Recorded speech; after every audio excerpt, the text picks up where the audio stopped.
Friends, इस video में हम बात करेंगे धीरजलाल हीराचंद अंबानी जी के बारे में, यानी कि धीरूभाई अंबानी। पर इससे पहले कि हम धीरूभाई अंबानी जी की लाइफ के बारे में बात करें, क्या हमने कभी यह सोचा है कि क्यों एक पेट्रोल पंप में काम करने वाला लड़का हिंदुस्तान का सबसे अमीर आदमी बन जाता है? Mister Dhirubhai Ambani, billionaire. क्यों एक अपाहिज लड़की जिसको डॉक्टर ने चलने से भी मना कर दिया था, वो दुनिया की सबसे तेज दौड़ने वाली लड़की बन जाती है और एक नहीं, दो नहीं, तीन गोल्ड मेडल ले आती है? Wilma Rudolph, 1960 Olympics. और क्यों साइकिल को रिपेयर करने वाले दो मामूली भाई दुनिया का सबसे पहला उड़ने वाला जहाज बना देते हैं?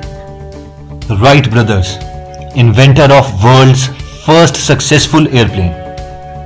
और क्यों एक अपाहिज आदमी जो ना हाथ हिला सकता है, ना पैर हिला सकता है, ना बोल सकता है, व्हीलचेयर पे बैठे बैठे कंप्यूटर की मदद से चार किताबें लिख देता है और दुनिया का सबसे बड़ा साइंटिस्ट बन जाता है? Stephen Hawking, one of the world greatest scientist. अगर आप ध्यान से देखें, चाहे वो धीरूभाई अंबानी हो, विल्मा रुडोल्फ हो, स्टीफन हॉकिंग हो या फिर राइट ब्रदर्स हो, उन सब में एक चीज कॉमन है और वो है अपने ऊपर विश्वास, अपने गोल को अचीव करने के लिए पागलपन और कभी ना हार मानने वाला एटीट्यूड। फिर चाहे इनकी लाइफ में जितनी मर्जी कठिनाइयां नहीं हो, इन्होंने अपने गोल को अचीव कर ही लिया। तो फ्रेंड्स, अगर आप धीरूभाई अंबानी से कुछ भी सीखना चाहते हैं तो वो ये नहीं होना चाहिए कि उन्होंने लाइफ में क्या क्या किया, बल्कि उनका एटीट्यूड सीखिए, उनका कभी ना हार मानने वाला एटीट्यूड। चलिए अब देखते हैं धीरूभाई अंबानी जी की लाइफ को। धीरूभाई अंबानी गुजरात के एक छोटे से गांव चोरवाड़ में पैदा हुए। छोटी सी ही उम्र में उन्होंने माउंट गिरनर के मंदिरों में पकौड़े बेचने का काम स्टार्ट कर दिया। इसलिए नहीं क्योंकि वो गरीब थे, बल्कि इसलिए क्योंकि उनको बिजनेस का स्टार्टिंग से बहुत शौक था। 16 साल की उम्र में वो येमेन चले गए और उन्होंने 300 रुपए की नौकरी ज्वाइन कर ली। कुछ सालों बाद उनकी प्रमोशन हो गई और उनको उसी कंपनी के पेट्रोल पंप के फिलिंग स्टेशन में शिफ्ट कर दिया गया। ऐसा कहा जाता है कि जब भी वो पेट्रोल पंप में एक बड़ी कार देखते थे तो वो हमेशा यही कहते थे कि एक दिन ये कार मेरी होगी।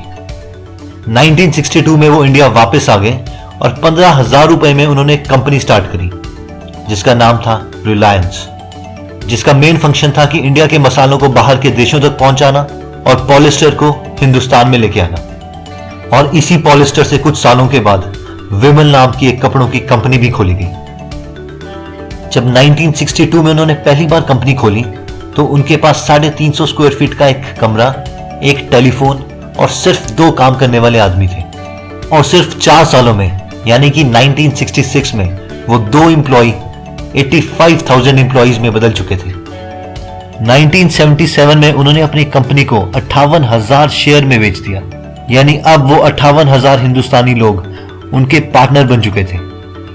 1986 में जब धीरूभाई अंबानी ने मीटिंग कंडक्ट करवाई तो उस मीटिंग को एक क्रिकेट स्टेडियम में कंडक्ट करवाना पड़ा, क्योंकि उस मीटिंग में 35,000 लोग आए थे। 2002 में जब धीरूभाई अंबानी की मौत हुई तब वो $6 बिलियन के मालिक थे, यानी कि 39,000 करोड़ रुपीस, जिसका मतलब है कि 39 के आगे 10 zeros। और दोस्तों, ये वही लड़का है जिसने 300 रुपए से शुरुआत की थी, यानी कि वो 10th पास लड़का 300 रुपए को 39,000 करोड़ रुपीस में कन्वर्ट कर चुका था। दोस्तों, धीरूभाई अंबानी को पद्म विभूषण भी दिया गया। और ऐसा नहीं है कि उनको इस दौरान कभी मुश्किलों का सामना नहीं करना पड़ा, क्योंकि जब जुलाई 1989 पताल गंगा में फ्लड आया तो उनकी कंपनी भी बंद हो गई। फॉरेन रिसर्चर्स के अकॉर्डिंग भी उस कंपनी को 3 महीने से पहले खड़ा नहीं किया जा सकता था, पर उन्होंने ये 3 हफ्तों में कर दिखाया। और जब 1998 जमुनानगर में साइक्लोन आया तो 15 दिन के अंदर अंदर उनके सारे लोग दोबारा काम पर थे। तो दोस्तों, ये हमारा कभी ना हार मानने वाला एटीट्यूड ही है जो एक पेट्रोल पंप में काम करने वाले लड़के को हिंदुस्तान का सबसे अमीर आदमी बना देता है।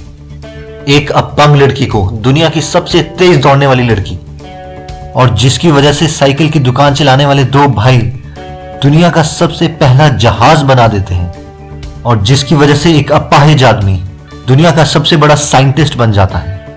चलिए, अगर आपको हमारा ये वीडियो पसंद आया तो आप इसको लाइक कर सकते हैं, और अगर हर हफ्ते आप ऐसी ही वीडियोस देखना चाहते हैं तो इसे सब्सक्राइब जरूर कीजिएगा। धन्यवाद।